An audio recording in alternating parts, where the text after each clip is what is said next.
Comrade Sangu, when I first met him, it was a corporate shooting. He came down on the medical. I knew who Sangu was before I ever met Sangu. Right.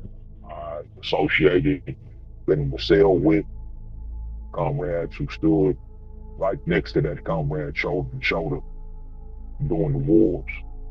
Both the Big, the AB, and the Mexican Mafia. Yeah. That's not what is of relevance. Sangu was quite literally the organization's historical record. He was there. He was present with WL, Big Gigs, and those comrades who was there, like I was told, Death Row Jeff, began lacing George. Sangu was there. He watched that transition. Sangu was there when the Black Guerrillas and the Black family, along with elements of the Black Mob, merged to form the Black Guerrilla family. Sangu was there. Sangu was one of the foundational members that saw the transition from simply the Katisa to the Code of Ethics. He was one of the ones that participated in that process of establishment of Black Caucus. When me and that comrade would kick it on paper, every comrade here knows this about me. I've always been a staunch believer in our science, the science of JGW. There was a time when I believed it could transform anybody. I mean, I not really believed that. History ultimately proved that it to be incorrect. And it was this comrade who was the very first one to tell me, very similar to what Shane just said, a guerrilla is a guerrilla. We are unique in the pantheon of New African Revolutionary Nationalist formations for three reasons. One, we actually utilize the tools of dialectical materialism in our day-to-day conduct and our basic rationalization and our basic interactions with other people in the productive system. Two, unlike any other formation that claims to adhere to New African Revolutionary Nationalism, we actually understand that we are stayed out of power and we act accordingly. Those of us who are truly committed to our tenets. But what he meant primarily is the guy is that insatiable combatant. He's the first one to sacrifice. First one in the field and the last one out the fray. We don't fear anything but failure. And it's been that ethos which has ensured our continued survival through every era of oppression. And it's actually guiding this new era of organizational upgrade that we are in today.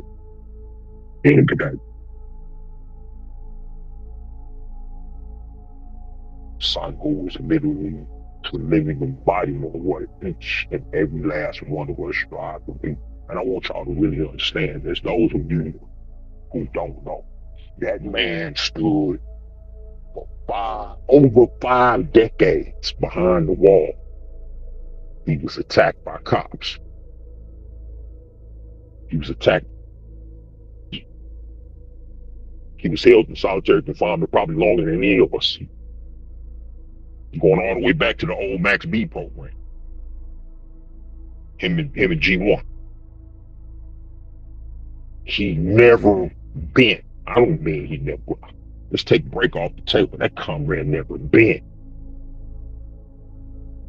I don't think people truly understand the degree of repression that we experienced.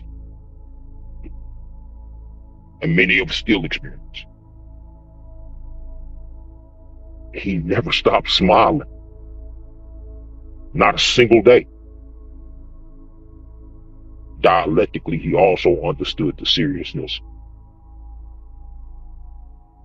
of our chosen lifestyle. He understood the seriousness of seeking to achieve our positive objective. He understood the seriousness of our collective responsibility, of our duty. I want everybody to really truly comprehend this. We are the last hope of humanity. I'm not just saying that. That's not some far-flung, far-fetched statement. It's the truth. We are by far the most advanced new African revolutionary analysis formation and revolutionary scientific socialist formation, for that matter, in the Western Hemisphere, if not the world.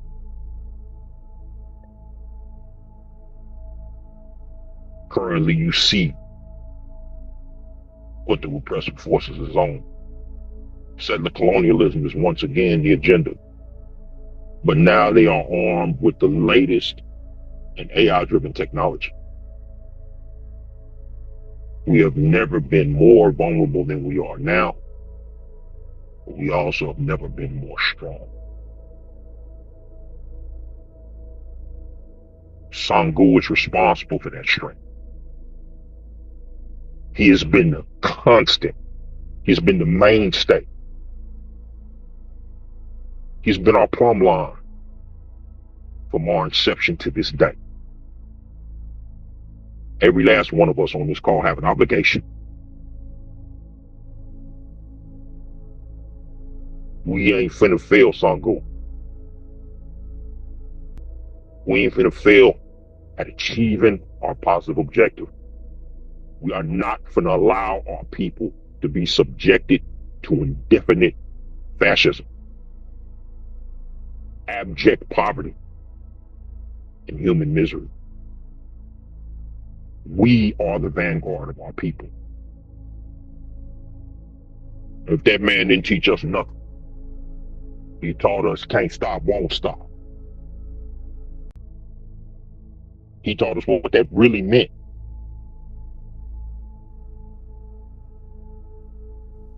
I understand without any reservation whatsoever that our revolutionary duty is not done until our will is complete.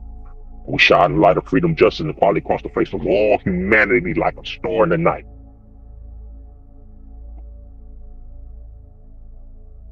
Sangu once broke that down for me.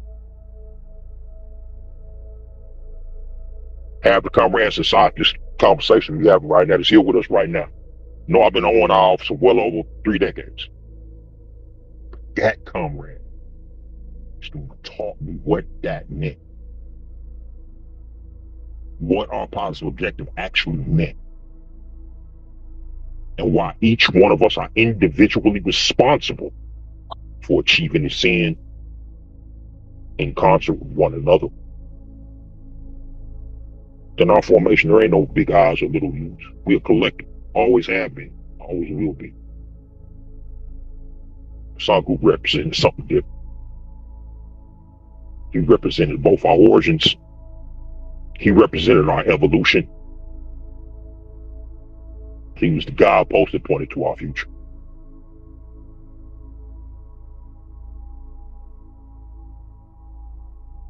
There are no words that can encompass what you've lost.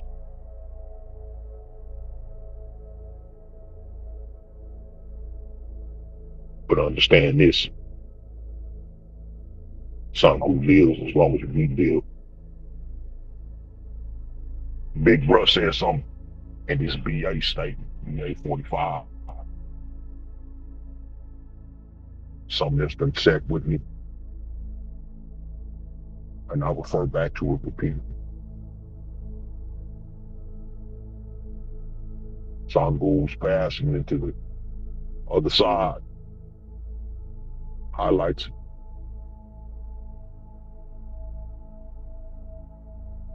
If we fail to package and pass on what we know, our truth, history will condemn us.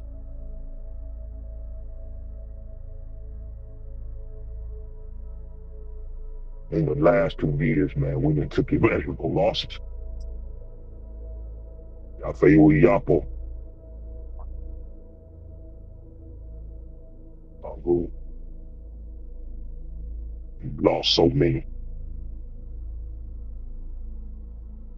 You can't allow their sacrifices to be in vain.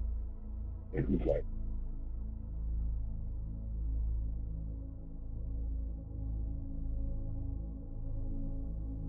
"Can't stop, won't stop."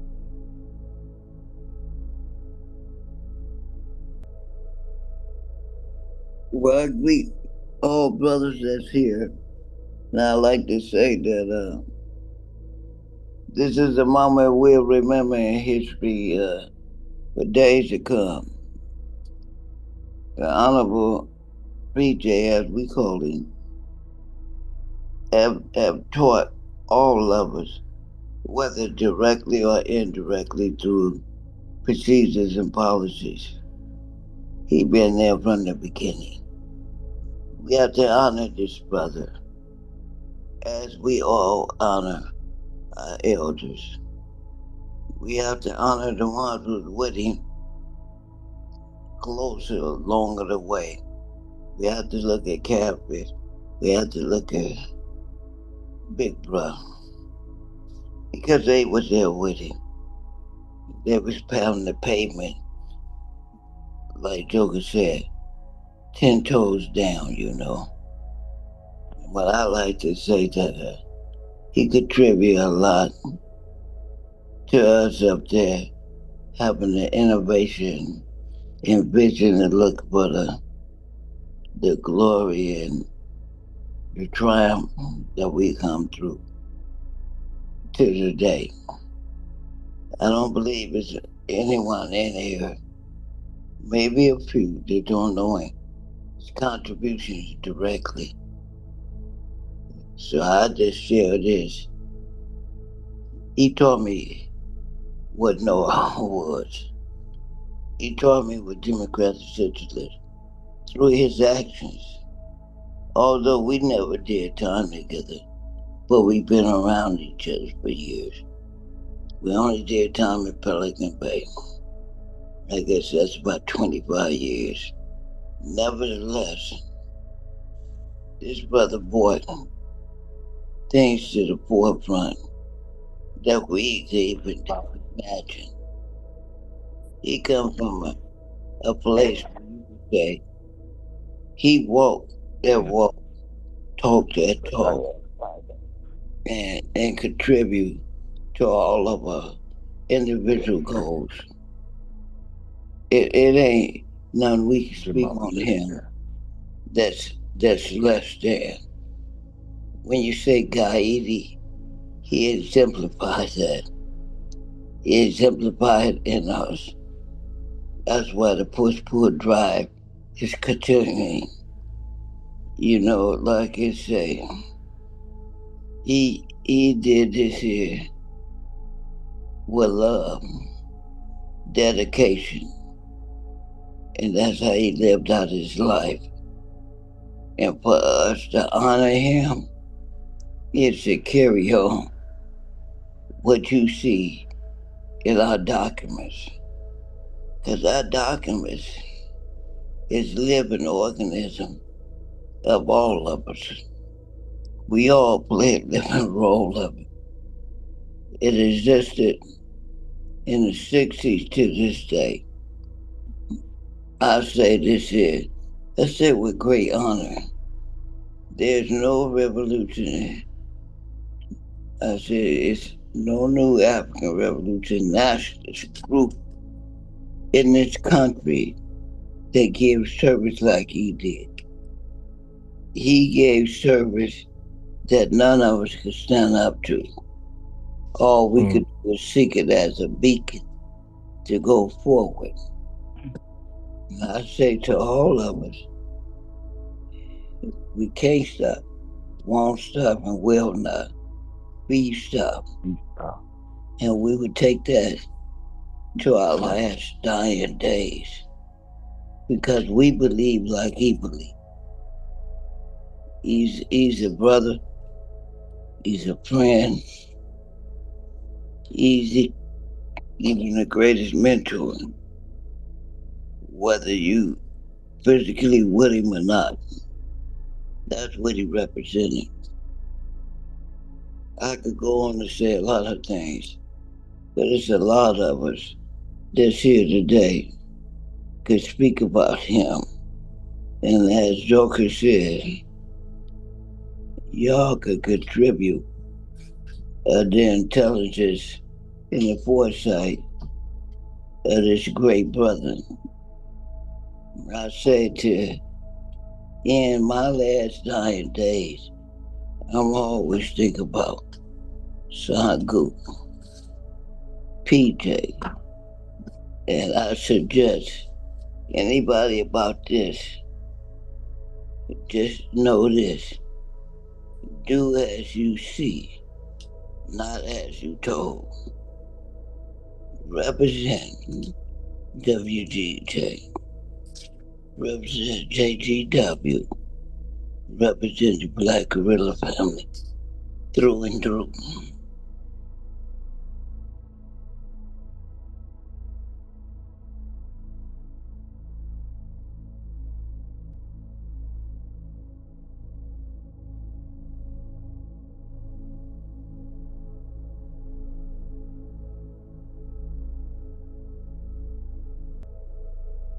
Kambon.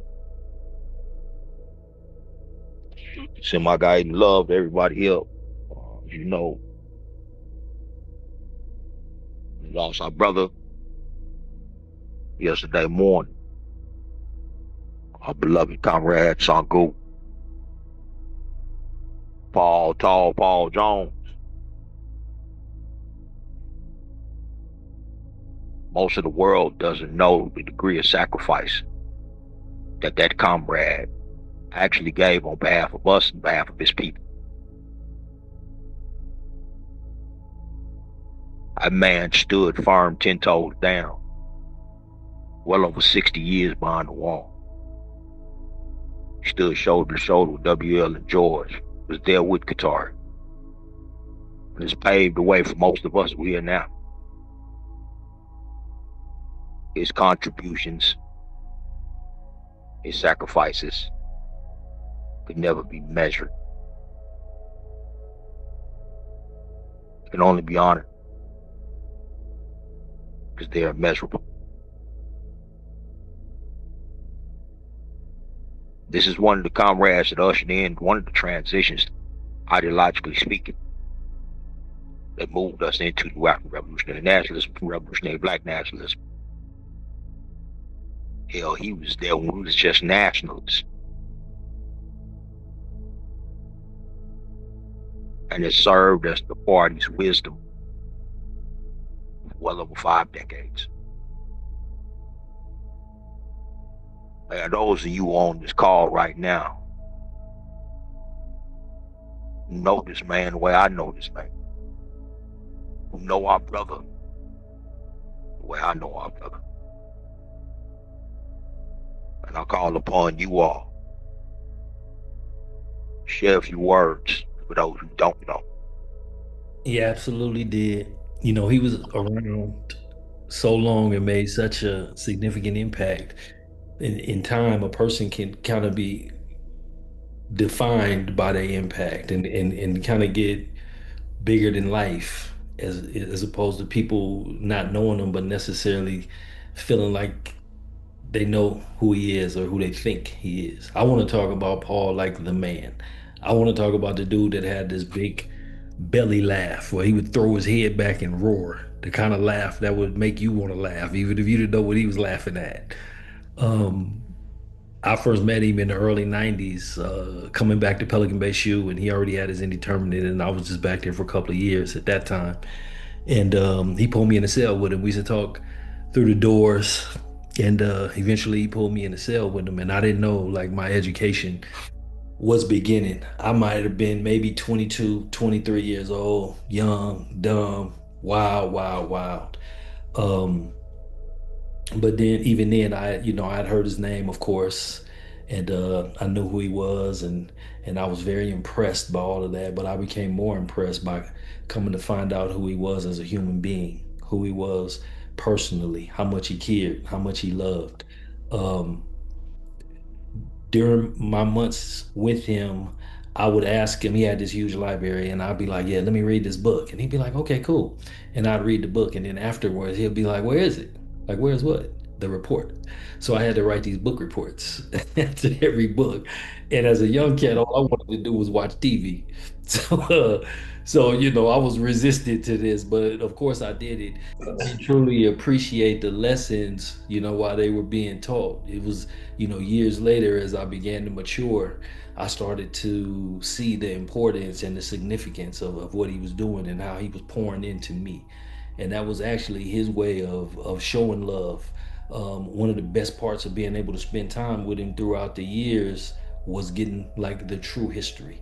Now, at that time, we were reading all of the books about the 70s and the Black Panthers and what was going on with George and the struggle inside the pen. And Sangu had all of the backstory because he was there.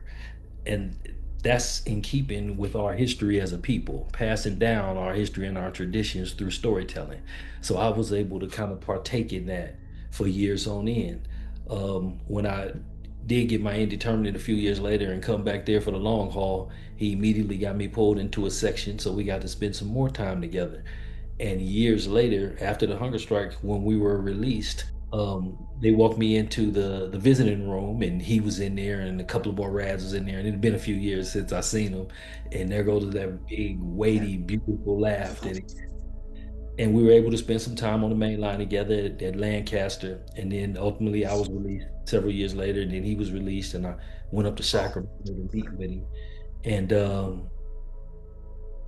that same Paul, that same laughter, that same commitment to organizing, to pouring in, to contributing any way that he could, was still present and alive.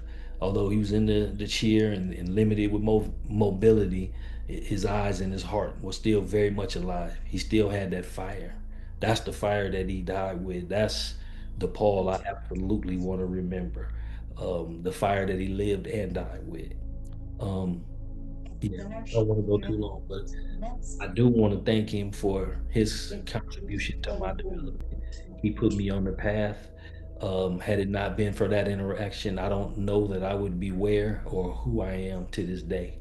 And his love always for that. And with that, I'll yield. Pretty land, y'all. Land.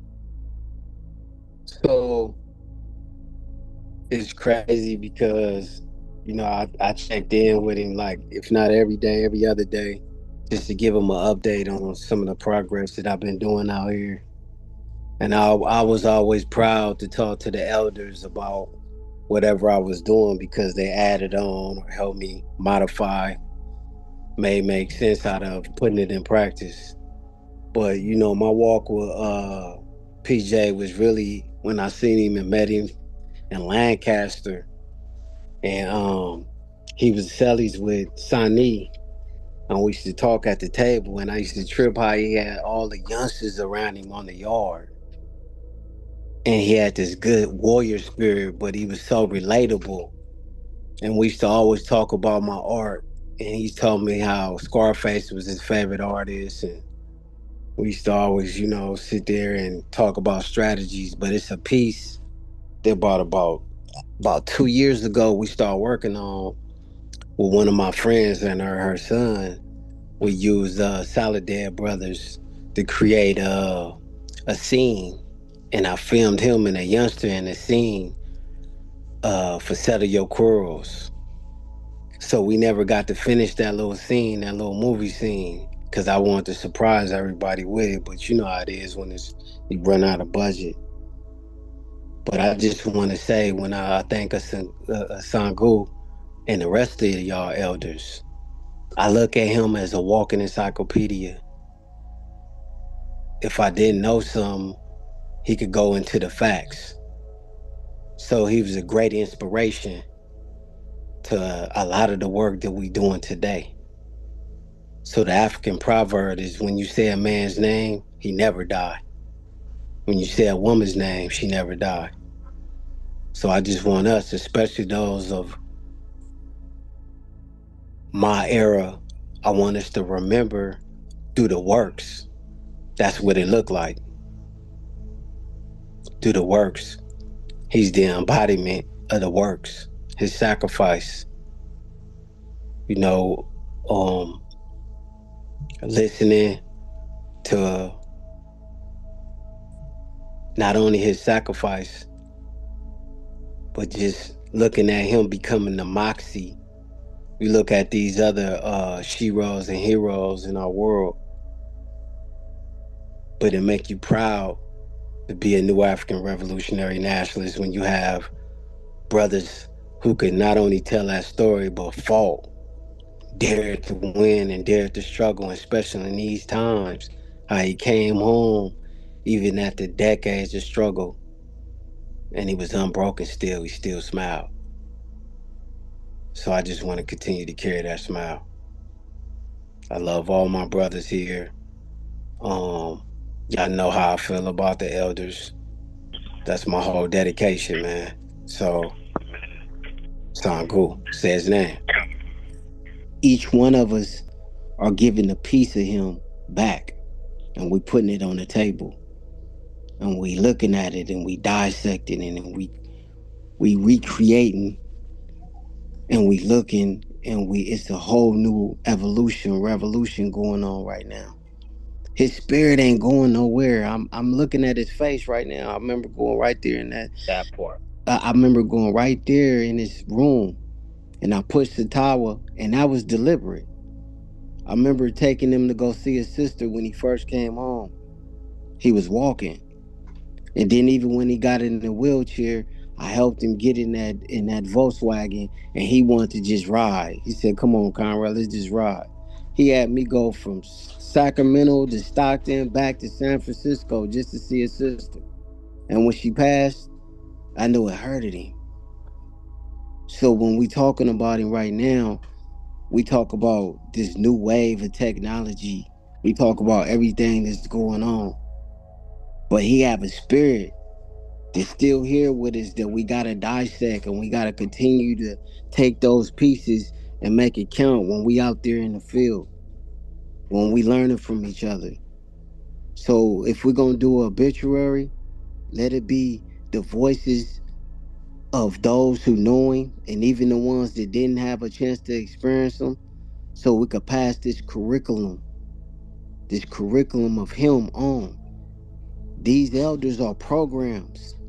These elders are libraries, and we have to keep them alive. Long live the spirit. Everything that's been said here, I second, I third, and I stand on 10 toes down. Yeah, Sangu, PJ, I want to talk about, just real quickly, I can add, I met Comrade Jamala through PJ. It was after the hunger strikes, and we were all, like Jamala said, in that line, being released to the main line after all those years in solitary. And he was that connection for me, coming up with a street mentality and having the blessing of the M-Wazies and being around M-Wazies like Sangu and Donnie and the Tawa and Cloud and others, and just having the blessing of getting that O&I process and getting that history and that knowledge, and being able to change that street mentality to a new African revolutionary mentality, and the ideology I was given saved my life. Even as I struggle today with some of the things that we're dealing with out here on this side of things, it cannot be replaced. I think of this is that's a big loss, but it's also a gain because he goes to be with the ancestors, and we know, long live the spirit. But I want to say how Sangu was, even having internalized the war effort and what we're dealing with, he still was a down to earth human, real brother. I could call PJ, man, and I could talk about not understanding how to be a husband to my wife. I could talk to him about anything and everything. It didn't just have to be the work of the revolutionary. It was everyday real man stuff that a lot of my generation didn't get because we didn't have that manhood in our growing up, But it's no different. Like you said, comrade. We've taken some big losses over these last couple of years, going back to Abbas. Going back to man. But long live the spirit. That's all I can say. And I'm thinking of the comrades. I'm thinking of Bahreidi. I'm thinking of Kaidi. I'm thinking of the cats who were back there in that shoe with Sangu, and we were all back there who were still in them tombs and who are still there. That I'm gonna have to let know that the loved one has moved on to be with their ancestors. And like Chairman Mao said, one spark can set the whole prairie ablaze. And as Sangu has always done for me, he's reignited and he's ensured my flame burns bright. And I redouble all my effort to live what he showed me and to be who he showed me I can be. And I'm lost for words. I'm going to leave it at that. But long live the spirit, man. Long live the spirit. I'll say for those of us on the East Coast, especially myself, when I came home around 2009, I eventually was able to link communications with West. And PJ's knowledge, Sangu's knowledge, the elder, when you talk about knowing everything and being a genuine encyclopedia, being the embodiment of Gaidi and Gaidiism, and having that knowledge and being that was him. He is the essence, essentially. It's been said that you shouldn't meet your heroes, but in his case, that's the exact opposite. You definitely needed to meet him, definitely need to know him and to hear from him, because the wisdom and the knowledge that he had, it, just like many of you have already said, is irreplaceable. And he was able to correct a lot of the fiction, a lot of the foolishness that had transpired. He was able to correct that record because, just like you said, he had been there since the beginning. For a lot of us, the names like George and Qatari, and they all are legends and myths. But for this elder, they were comrades that he fought alongside of. So you couldn't make statements to him that were erroneous without him being able to correct you,